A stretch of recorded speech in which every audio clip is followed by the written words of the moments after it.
Student, कैसे हैं आप सभी लोग? I hope you all are fine. So student, start करते हैं हमारा दूसरा पार्ट जो कि है चींटी और हाथी।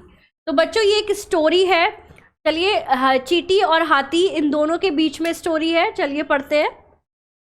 एक जंगल में एक चींटी रहती थी। वह चींटियों की रानी थी।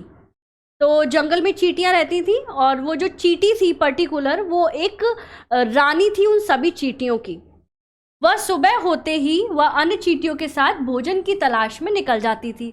और जब भी सुबह होती थी, दिन स्टार्ट होता था, तो वो सारी चींटियों को इकट्ठा करके और भोजन की तलाश में निकल जाती थी। उसी जंगल में एक शरारती हाथी भी रहता था। वह कुछ काम नहीं करता था, बस दिन भर इधर उधर घूमकर पेड़ पौधों को तोड़ता रहता था। तो एक शरारती हाथी भी उस जंगल में रहता था।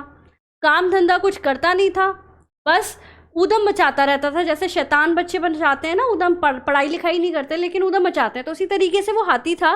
कोई काम नहीं करता था, बस ऊधम मचाता रहता था। कभी ये वाला पेड़ तोड़ दिया, कभी वो वाला पेड़ तोड़ दिया। कभी वो अपनी सूंड में पानी भरकर लाता और जानवरों पर डाल देता था। कभी पेड़ तोड़ता था, कभी सूंड में पानी भर के, हाथी की सूंड होती है ना, उसमें पानी भरता था और जो है डाल देता था जानवरों पर। कभी वह सूंड में उठाकर छोटे पशुओं को जमीन पर गिरा देता था। तो इस तरीके से मार पिटाई भी करता था वो जानवरों के साथ। उससे जंगल के सभी जानवर बहुत परेशान रहते थे। तो जो ये इतनी शरारत करते हैं, उनसे लोग खुश नहीं रहते, उन्हें पसंद नहीं करते, उनसे क्या रहते हैं, बहुत परेशान रहते हैं। चींटियां से तो उसे बहुत दुश्मनी थी, यानी कि चींटियों को तो वो बिल्कुल भी पसंद नहीं करता था हाथी। जहाँ भी वह चींटियों को देखता, उन्हें कुचल देता था। और जहाँ भी, क्योंकि दुश्मनी जिससे होती है उससे बदला निकालते हैं, तो हाथी जहाँ भी चींटी देख लेता था, उन्हें अपने पैरों से कुचल देता था। रानी चींटी यह अपने सामने अपने साथियों को मरता देखकर बहुत दुखी होती थी। तो रानी चींटियों को बहुत दुख होता था। वो कहती थी कि मेरे साथी में उसके सामने मर जाते थे, तो उसे अच्छा नहीं लगता था। एक दिन रानी चींटी ने हाथी को रोका और कहा, दूसरों को तंग करना अच्छी बात नहीं है। तो रानी चींटी ने कहा कि आज मैं इसे पाठ पढ़ाती हूँ। तो उसने हाथी को रोका और बोला कि ये तुम जो तंग करते हो, शैतानियाँ करते हो, ये अच्छी बात नहीं है। हाथी ने कहा, मेरे पास ताकत है, मैं कुछ भी करूँगा, तुम चुप रहो। तुम छोटी और कमज़ोर हो, ज़्यादा बोलोगी तो तुम्हें भी 1 मिनट में कुचल दूंगा। तो उसने उसे उल्टा धमका दिया कि मेरे पास ताकत है, तुम चुप रहो, अगर तुम कुछ बोलोगी तो तुम्हें भी कुचल दूंगा। रानी चींटी को बहुत क्रोध तो बहुत आया, लेकिन फिर भी वह चुप रही। उसने सोच लिया कि वह हाथी को सबक सिखाएगी। तो रानी चींटी ने कहा कि अभी तो पंगा लेने से कोई मतलब नहीं है, अब इसे बाद में सबक सिखाऊंगी मैं। वह तालाब के पास घास में जाकर छुप गई। उसे पता था हाथी वहाँ ज़रूर आएगा। तो तालाब के पास में जो घास उगी रहती है, ग्राउंड होता है, वहाँ पर वो चुपचाप छुप गई। हाथी जब घूमते घूमते वहाँ आया तो रानी चींटी उसकी सूंड में घुस गई और उसे जोर से काटी। तो रानी चींटी ने बहुत स्मार्ट प्ले किया। जब हाथी वहाँ पर आया तो उसकी सूंड में चुपचाप जो है जो चींटी थी वो घुस गई और अंदर जाके काटने लगी। हाथी दर्द से चिल्लाया। रानी चींटी उसे बार बार काटने लगी। वह ज़ोर ज़ोर से चिल्लाने लगा।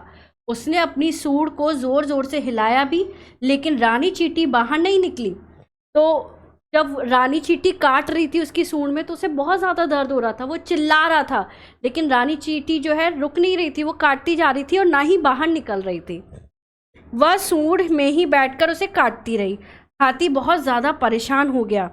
सब जानवर हाथी की यह हालत देखकर बहुत खुश हो रहे थे, क्योंकि हाथी सबको तंग करता था, तो इसलिए जब वो परेशान हो रहा था तो बाकी सब जो है वो खुश हो रहे थे उसकी हालत देखकर। जब हाथी से बर्दाश्त नहीं हुआ, वह रोने लगा। उसने रानी चींटी से कहा, मुझे माफ़ कर दो, अब मैं किसी को भी तंग नहीं करूँगा। तो फिर हाथी ने सोच लिया कि अब मैं कुछ नहीं कर सकता, मैं कितना भी स्ट्रांग हूँ, लेकिन आज मैं चींटी से हार गया। उसने माफ़ी मांगी कि मैं आगे से नहीं तंग करूँगा, मुझे माफ़ कर दो।